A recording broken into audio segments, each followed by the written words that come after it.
Bhairavi today episode இங்க பாருங்க. நீங்க 2 பேருமே சின்ன வயசுல இருந்து நல்ல நண்பர்களா இருந்திருக்கீங்க. அதனால எப்பவும் நீங்க 2 பேரும் இதே மாதிரி ஃப்ரெண்டா இருக்கணும். நீங்க எதுக்குமே கவலைப்பட வேண்டாம் அப்படின்ட்டு சிவாவுடைய பெரியம்மா சொல்லிக்கிட்டு இருக்காங்க. ஆனா சிவா எதுவுமே காதுல போட்டுக்காத ரொம்பவே ஃபீல் பண்ணிட்டு யோசிச்சுக்கிட்டு இருக்காங்க. நம்ம வாழ்க்கை போச்சுன்னு சொல்லிட்டு. சிவா, நான் சொல்றது உனக்கு புரியுது இல்ல, சிந்து ரொம்ப நல்ல பொண்ணு. சிந்துவை கல்யாணம் பண்ணது மட்டும் இல்ல, நல்லபடியா பாத்துக்கணும் அப்படின்னு அட்வைஸ் பண்றாங்க. அதுக்கப்புறமா இங்க பாரு மகா, நம்ம பசங்களை வந்து ஆசீர்வாதம் பண்ணவா அப்படின்னு கூப்பிடுறாங்க. நான் இதுக்கு ஆசீர்வாதம் பண்ண, அவளால என் மருமகளா நான் என்னைக்குமே ஏத்துக்க மாட்டேன். அவளும் வாழுன்றாங்க. ஏமாத்தி திருட்டுத்தரனை கல்யாணம் பண்ணிக்கினா அவளை ஏத்துக்கணுமான்றாங்க. உடனே எவ்வளவு கூப்பிட்டு பாக்குறாங்க. ஆனா ஆனாலே கேட்கவே மாட்டேங்கிறாங்க. நீங்க இங்க இருந்து போங்க அப்படின்ட்டு மகா அவங்களுடைய ஹஸ்பண்டை திட்டிடுவாங்க. இதை பார்த்துட்டு இருக்க சிவாவுடைய பெரியம்மாவும் அதுக்கப்புறம் பைரவியுடைய அம்மாவுமே ஃபீல் பண்ணிட்டு இருக்காங்க. நம்ம பொண்ணுங்க எப்படி அங்க சந்தோஷமா இருப்பாங்கன்ற மாதிரி. சரி, நீங்க உங்க விழுந்து ஆசீர்வாதம் வாங்கிக்கோங்கன்ட்டு சிவாவுடைய பெரியம்மாவுடைய காலில் விழுந்து ஆசீர்வாதம் வாங்கிக்கிறாங்க. அதுக்கு சிவாவுடைய பெரியம்மா நீங்க நல்லா இருக்கணும் அப்படின்ற மாதிரி சொல்லுவாங்க. இதெல்லாம் பார்த்துட்டு மகா இருந்துட்டு பிளான் பண்ணி இப்படி பண்ணிட்டு இல்லாடி கண்டிப்பா உங்களை சும்மா விட மாட்டோம் அப்படின்ற மாதிரி ரொம்ப கோவத்தோடு யோசிச்சுட்டு இருக்காங்க. ஆசீர்வாதம் பண்ணிட்டு சிவாவை பார்த்தீங்கன்னா உங்க பெரியம்மா கட்டி பிடிச்சிக்கிறாங்க. இங்க பாரு சிவா, உன்னோட லைஃப் நீ நல்லா இருக்க போதுன்னு எதையும் நினைச்சு கவலைப்படாதுமா அப்படின்றாங்க. அதுக்கப்புறமா சிவா, பெரியம்மா என்னைக்குமே உனக்கு நல்ல ஒரு வாழ்க்கையை தான் தேர்ந்தெடுத்து கொடுப்பேன், சரியா? நீ கவலைப்படாத. இங்க பாரு சிந்து, நீ ரொம்ப நல்ல பொண்ணு. நீங்க 2 பேருமே என்னைக்குமே வந்து சந்தோஷமா இருக்கணும். எந்த காரணத்துக்காகவும் நீங்க பிரியக்கூடாது அப்படின்ட்டு எல்லாம் சொல்லிட்டு அந்த இடத்துல சிந்துவுக்கு முத்தமெல்லாம் கொடுக்குறாங்க. அதை பார்த்து சிவாக்கு என்ன பண்றதுன்னு தெரியல, ஃபீல் பண்ணிக்கிட்டு இருக்காங்க. மக இருந்துட்டு இதெல்லாம் பார்த்து நம்ம ஏன்டா இருக்கணும், ஃபர்ஸ்ட் கிளம்பலாம் அப்படின்னு சொல்லிட்டு மக கோவத்தோட அவங்க பொண்ணை கூட்டிட்டு அங்க இருந்து கிளம்பி போயிடுறாங்க.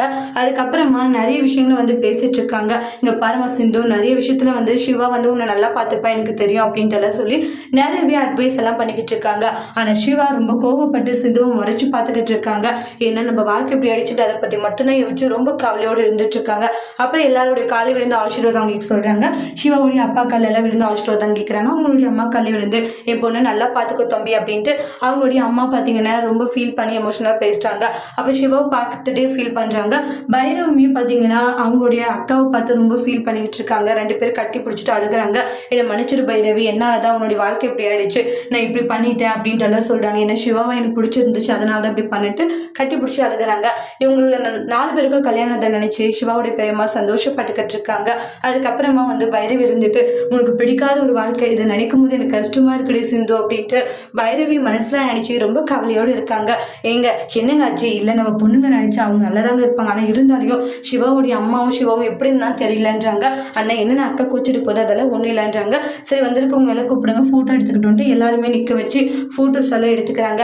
எடுத்து முடிச்சதுமே வந்து அந்த குட்டி பையனை வருது. அந்த குட்டி பையன் பார்த்தீங்கன்னா அவங்களுடைய அம்மாவோட சேர்ந்து சிந்து கூட வந்து ஃபோட்டோஸ் எல்லாம் எடுத்துக்கிறாங்க. எடுத்துட்டு சிவாவே ஒரு பார்வை பார்த்துட்டு ஃபீல் பண்ணிட்டு போறாங்க. ஏன்னா என்ன இருந்தாலும் இப்போ ஒரு பொய் சொல்லிட்டோமேட்டு ஃபீல் பண்ணி பார்த்துட்டு போறாங்க.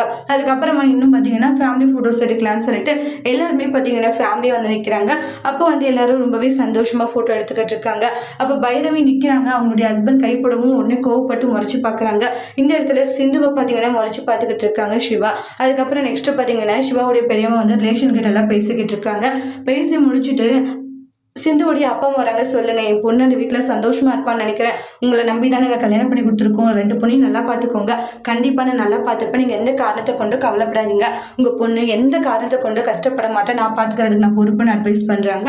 அப்புறம் டேக்குள்ளா ஏன் நீங்கள் உட்காந்துட்டு இருக்க, டே நான் மன்னிச்சிடுறா, இப்படி ஒரு பொய்யை சொல்ல வச்சுட்டானே, எனக்கு ரொம்பவே டாக்டர் சாரை பிடிச்சிருந்துச்சு, என்னை விட்டுட்டு வேறு யாராச்சும் கல்யாணம் பண்ணிட்டு என்ன பண்ணுறதுந்தா இப்படி பண்ணிட்டுண்டா, என்னை மன்னிச்சிடு. டாக்டர் சாரை வந்து இப்படி சொல்லிட்டேனேக்கா, அவருக்கு எவ்வளோ கஷ்டமாக இருந்திருக்கு. நான் உயிரோடு இருக்கேன்னா அதுக்கு காரணம் டாக்டர் தான். ஆனா இப்படி ஒரு உண்மையை மறைச்சிட்டனே, அது உனக்காக தாக்க நான் சொன்னேன். சரி, ரொம்ப நன்றிடாக்குள்ள, என்னை மன்னிச்சுடான்னு சொல்லிட்டு ஃபீல் பண்ணி அந்த பையனை கட்டி பிடிச்சி அழுதுகிட்டு இருக்காங்க சித்து.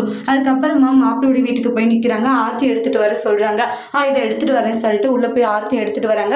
இங்க வந்து பைரவி ரொம்ப கோவத்தொடைச்சு இவனை கல்யாணம் பண்ணிட்டு வந்து நம்ம வாழ்க்கை போச்சுன்ட்டு பைரவி கோவத்துல இருக்காங்க. அதுக்கப்புறம் பைரவிக்கும் அவங்களுடைய ஹஸ்பண்டுக்கும் ஆர்த்தி எடுக்கிறாங்க. ஆர்த்தி எல்லாம் எடுத்து குங்குமம் வைக்கிறாங்க. ஆனா பைரவிக்கு அதுல சுத்தமாவே விருப்பம் இல்லை. அப்புறமா சிவாவே பார்த்து ஃபீல் பண்ணிக்கிட்டு இருக்காங்க சித்து. அப்புறம் சித்துக்கும் பார்த்தீங்கன்னா ஆர்த்தி எல்லாம் எடுக்கிறாங்க. ஆர்த்தி எல்லாம் எடுத்து முடிச்சுட்டு உள்ள வாங்க அப்படின்றாங்க. ஃபர்ஸ்ட் வந்து பைரவியை வந்து வர சொல்லுவாங்க. ஆனா பைரவிக்கு விருப்பம் இல்லை. அதுக்கப்புறமா அவங்களுடைய அக்கா இருந்துட்டு நீ உள்ள போன்றாங்க. அதுக்கப்புறமா அவங்கள பார்த்த உடனே சரி அப்படின்ற மாதிரி அவங்களும் வீட்டுக்குள்ள போறதுக்காக போயிட்டு அந்த அரிசி பார்த்தீங்கன்னா தட்டி விட சொல்லுவாங்க. ஆனால் கொஞ்ச நேரம் வந்து யோசிச்சுக்கிட்டே இருக்காங்க. அப்புறம் தட்டி விட்டுட்டு உள்ள போறாங்க. இங்க சித்துவை கூப்பிடுறாங்க. சித்து அப்படின்னு நின்றுட்டு இருக்காங்க. அதோட இந்த எபிசோட் முடிச்சிருக்கு.